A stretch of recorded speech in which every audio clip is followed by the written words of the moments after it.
আমার দিকে দে। ভাই মদ পেশা করা সেই আরাম ভাই। তাই মদ খাবো, জুয়া করবো, হায়ে যাবো আর বিড়ি টানবো। এত টাকা পাও কই তুমি মদ জুয়া খেলার জন্য? এই যে জমিন বিক্রি করার জন্য। জমিন বিক্রি করো? কার জমি? আজকে বাড়ি বিক্রি করে দিছি।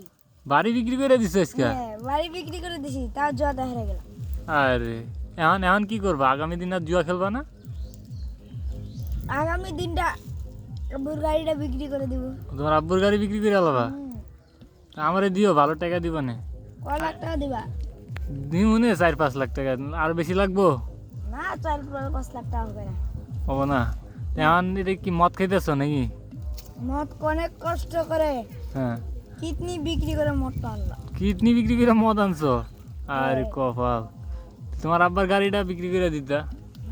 বিক্রি করতে যে চাইছি, শাকিল ছিল, শাকিল নিত কি তোমার আব্বার গাড়িটা? শাকিল নিতে চাইছিল কিন্তু শাকিল দেয়নি।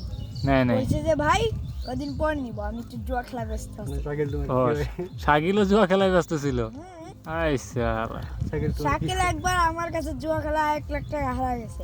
আচ্ছা আমি আচ্ছা। 1 লাখ টাকা উড়াইছি, 1 লাখ টাকা কোথায় পরে হারা গেছে। মাইয়ার পিছনে ওরা নিয়েছি? সাইকেল তোমার মাইয়া কি তো হবে? পাই না।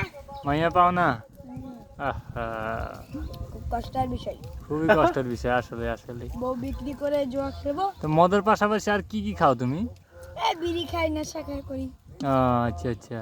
তো এটা কি তোমার শেষ করো, তোমার বাড়িতে শেষ করো। তোমার বাড়িতে জানে?